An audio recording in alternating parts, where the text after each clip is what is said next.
Hello, and welcome to another episode of Off the Crutch. My name is Travis Davis.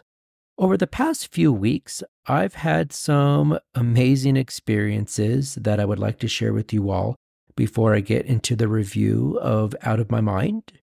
Speaking of the movie, the same week that the interview came out, I was interviewed on my local TV station, sharing my thoughts and personal connection on the movie and about the podcast episode with the director.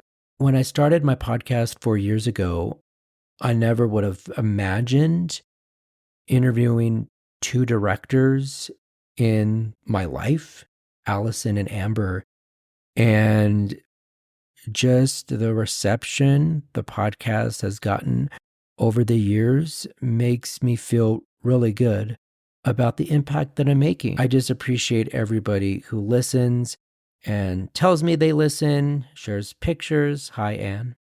And it just means so much to me. I have big plans next year. I want to start a newsletter, a Patreon, just keep evolving the podcast in so many ways and add onto it. So I'm really excited. I wanted to share two stories with you, and they all happened this week. So on Monday, I was leaving my appointment and I was trying to think about where to go for lunch. I was driving by Raising Cane's, and I've only been there once in my life.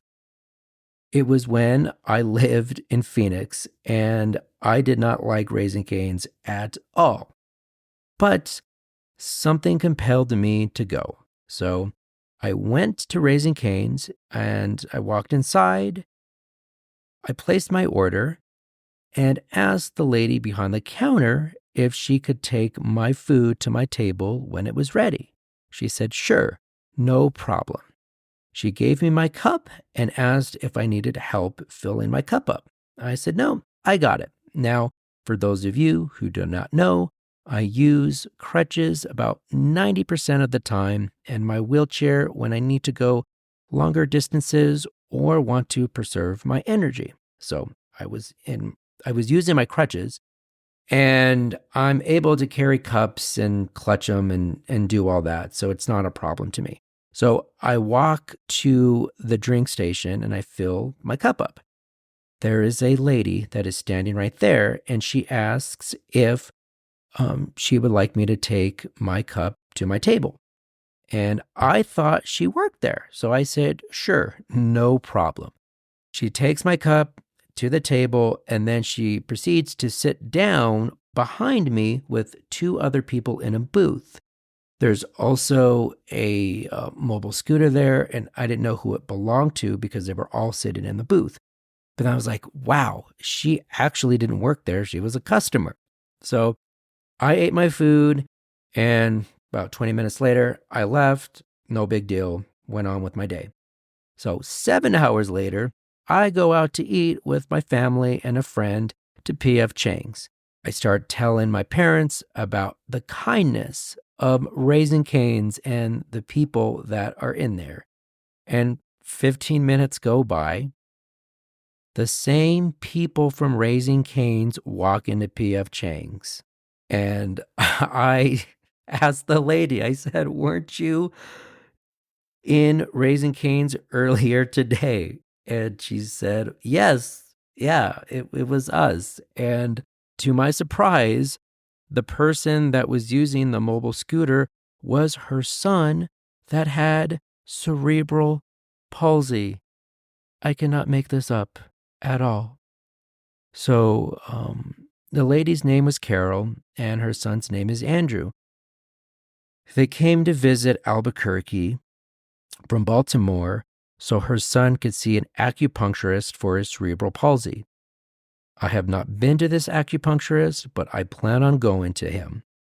Now, we spent a good amount of time talking, and she shared with me her son's story and experience, and that he's going to college right now, studying disability studies, getting his bachelor's degree in it. And he also speaks to students similar to me And it was just really awesome to hear another person with cerebral palsy that is doing the same thing as me, because that's what I love hearing. I want to see and hear other stories of people with cerebral palsy that's making an impact. I chatted with her and she sits down, and then Andrew comes up to me and we have a really good conversation. We exchanged contact information and I left. It was very amazing, bizarre, non-coincidental day. And I firmly believe that I was meant to meet them, and whatever comes of that, like, I don't know, but I am so glad that I met Carol and Andrew. So thank you so much. If you are listening to this, I really appreciate both of you. To end the week, I spoke to a group of fifth graders at a school that's been very welcoming to me over the years. And I'll share more about that at the end of the podcast, but I'll just say that that experience was one of the most impactful times that I've ever been a part of. In the beginning of the movie, Melody's narration provides a glimpse into her thoughts and frustrations. Because she's nonverbal, she chooses Jennifer Aniston to be her voice throughout the movie, which I thought was really unique, funny, like great. Like that's awesome. I won't lie to you, having cerebral palsy is hard.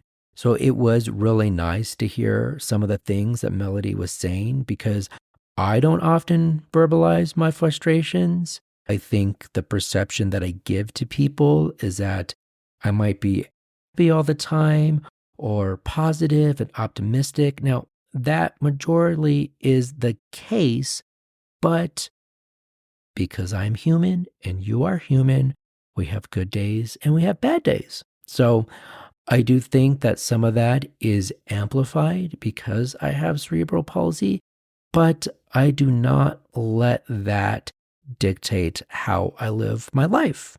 A recurring metaphor in Melody's life was the fishbowl, and that represents how she feels trapped and misunderstood, much like a fish in a tank, unable to connect with the outside world.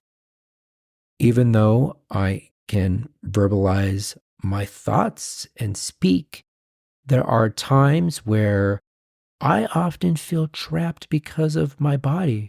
My spasticity and tightness doesn't allow me to do certain things that other able-bodied people can do. And by the way, I'm not really big into labels. So when I say able-bodied people, I kind of cringe on the inside because it's not really my thing to identify somebody without a disability as able-bodied. I think we're all human and we are all people. We move into Melody going into her classroom. It's a special education class. And growing up, I was never in special education. I went to private school from kindergarten all the way through high school, but I didn't experience the same thing that the character in the movie did. And I think what was unique about it was how internally she felt like she could do more, and her aide also realized that. And so that prompted the both of them to move toward getting in her to a classroom that wasn't special ed. If you watch the movie, you see that that is something that is a goal of hers, to prove herself, to have this opportunity, even though she can't speak in the way that you and I can. She still is able to communicate in her own way. Watching that reminded me of the conversation I had with my childhood friend, Katie, when I was in Austin a couple months ago. I hadn't seen her in years, and I referenced this in a few episodes back. She told me how fearless I was, and I saw the parallels between my experience growing up and what I saw with Melody's experience in the classroom. So the next scene is Halloween. And she says that it's the one time people stare at her for the right reasons. I, to this day, still get people staring at me when I'm in public. Now, it's not really adults, more so little kids, but it still happens to me. When I was younger, I didn't like that because I didn't understand why they were staring. I thought it was a negative, not understanding it was because they were curious. So as I've gotten older, I use that as an opportunity to break the ice and have conversations with the child and or the mother, father, about disability and help them understand. I don't do that every time. I kind of pick and choose depending on how I feel because I don't think it's my obligation every time to have those conversations because I just want to live my life and I I just don't engage all the time. So when she's picking out candy and the woman is questioning if Melody needs help and the mother assures her that she doesn't and pets her, being in my wheelchair, I couldn't tell you how many times someone has done that exact same thing to me. It's really bizarre. It's like the wheelchair gives strangers a pass to pet/touch me in a way that they would not do if another person was not in a wheelchair. I still try to figure that out, but yeah, it's a mystery and I don't think I'm ever going to solve it. After some back and forth with her parents and the school aide, she finally gets into the classroom. And you could tell right away that the students were not thrilled with Melody being in there. And growing up, I never had issues with my classmates. They always try to include me in all the activities. In my TEDx talk, I referenced how recess was everybody's favorite time except for mine because my friends were playing sports. And back then, I don't think they had the ability to understand like how to include me, which I don't blame them at all. So I spent a lot of time with people that I might not have connected with had I not been disabled. That's neither good nor bad. It's just how it was. So for the times that I was in PE, for example, I would play kickball. And instead of me kicking the ball and running the bases, because I would get out every single time, I would kick the ball and I would have somebody run the bases for me. And so that was a way that not only my friends, but the teacher could include me and make me feel like I was part of the whole class, just like everybody else. I really appreciated all the times in PE that I got to participate in the activity, and my disability was seen as a non issue. So, shoes come into play around the 27-minute mark, and that's important for two reasons. It's what Melody tries to find something relatable with Rose, who she befriends after class. And two more times, shoes are a focal point. What I learned writing screenplays is that you want to have an object appear 3 times to act as a thread within the movie to tie it all together. So if you watch other movies, there are going to be certain objects or things said at least 3 times that would stand out to tie everything together and make it like a cohesive story. And that's just something that I learned writing screenplays. I picked up on that early because I'm like, oh, shoes. And it's like, oh, shoes again. I'm like, this plays a bigger role than just a random set of shoes being talked about. So that was really cool. When Melody finds out about the MediTalker and decides that that's what she wants, her parents have a hard time getting it because of insurance. This also stood out to me because, and I'm sure a lot of people with disabilities listening to this will relate to how difficult it is to get insurance to approve assistive devices, whether it's wheelchairs, crutches, whatever you need to be independent. I cannot tell you also how many times insurance has denied me so many things. And it really takes a lot of perseverance and working with the insurance to get what you want. I love the lengths that her parents went to advocate to get the MediTalker approved by the insurance So much so that the mother went down to the company to talk with the president and eventually got the Meditalker approved. So there's a scene where Rose and Melody were at the mall, and Rose uses Melody's disability to get in an event. And she pleads with the guy, please let us in, please let her in. And there are people around saying, let her in, let her in. And he eventually does. When I was in Austin, I was trying to get into a panel discussion that wasn't letting anyone else in because there were no seats. So I asked the staff at the door if I could go in because technically I didn't need a seat. And they were going back and forth with me. It's like, well, we can't let you in. It's the rules. People were walking past me and said, let them in, let them in. And they eventually let me in. I thought it was just so hilarious because that was the exact same thing that happened to me about a month and a half ago.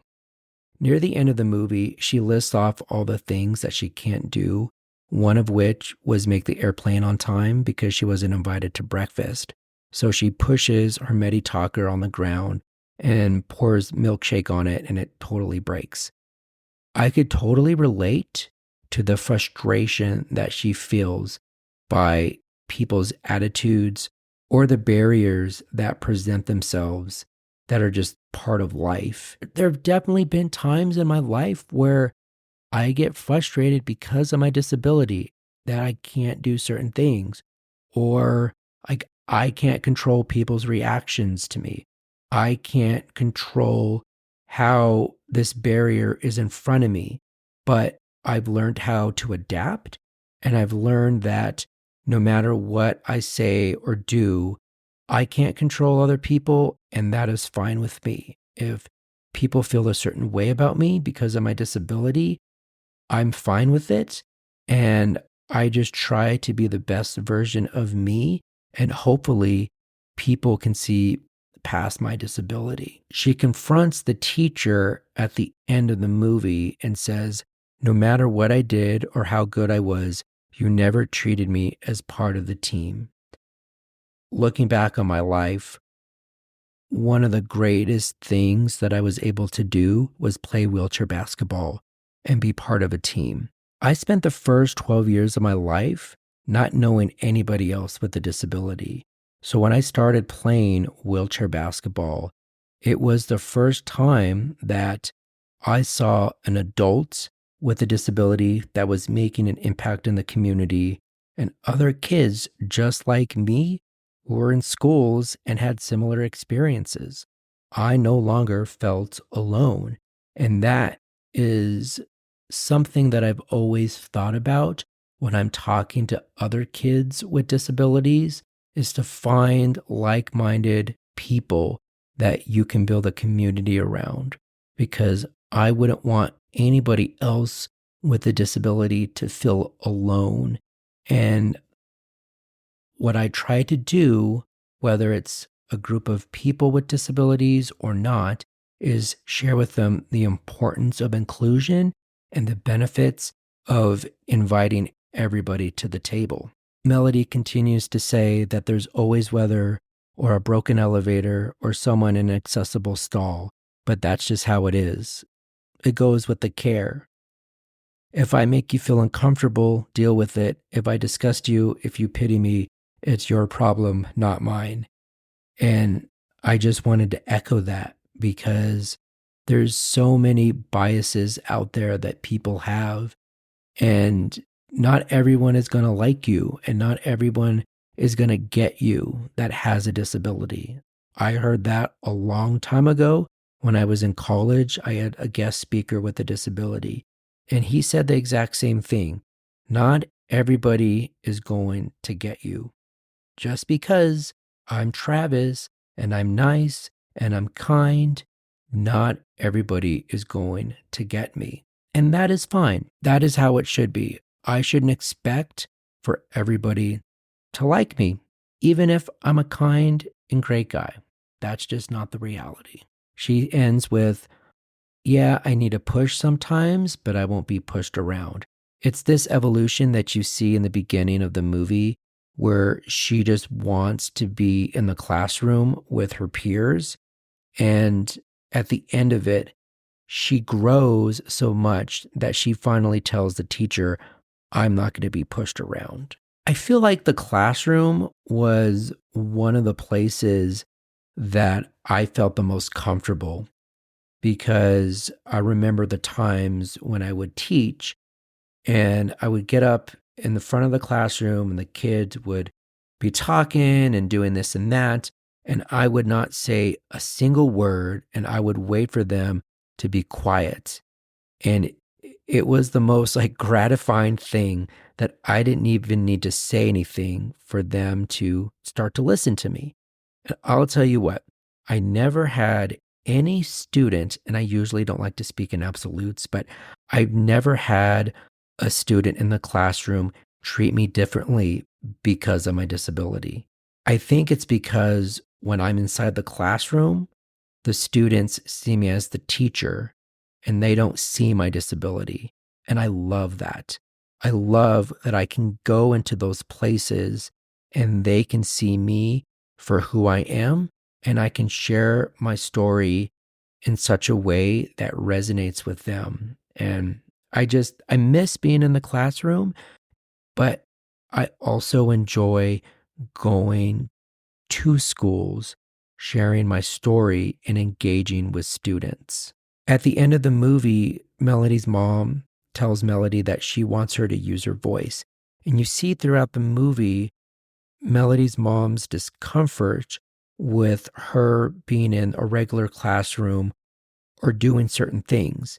And she finally comes to an understanding of who Melody is and embraces that, telling her that she wants her to use her voice because it's important. Just like everybody else, we all have a voice. As I was watching the movie, I was putting my screenwriter hat on, trying to figure out what Melody wanted the whole time. And it took me a couple watches, but I realized that she just wanted to be in sixth grade. Like, that was her goal. Like, every hero has a goal that they want in the movie.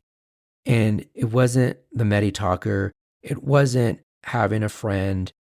It was being in sixth grade to be like everybody else. Now, this past Friday, I was in fifth grade talking with the students, and the questions that they asked me were so thoughtful and amazing.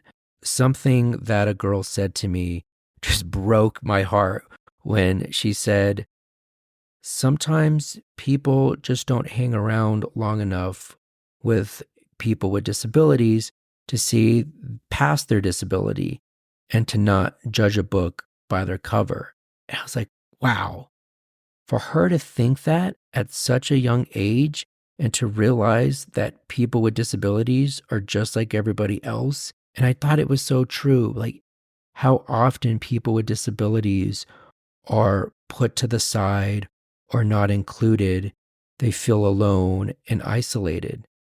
And I just hope that this serves as like a reminder that people with disabilities want the same thing as you and I.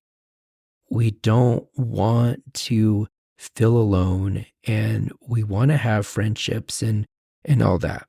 And it is hard, but I just really appreciated those conversations on Friday. And it was something that I'm not ever going to forget, because at the end of it, like, all the teachers were crying, and it was just such a very like cathartic and a learning experience for sure. I appreciate you all listening to this. It's been a while since I've just talked the whole time without an interviewee, and I plan on doing more things like this. And in the new year, I'm going to change the format of my podcast, do a few different tweaks to it to make it more enjoyable and engaging. And I just want to continue evolving what I'm doing and making it the best that it can be. So I appreciate every single one of you, and I hope you will tune in next time. Thank you.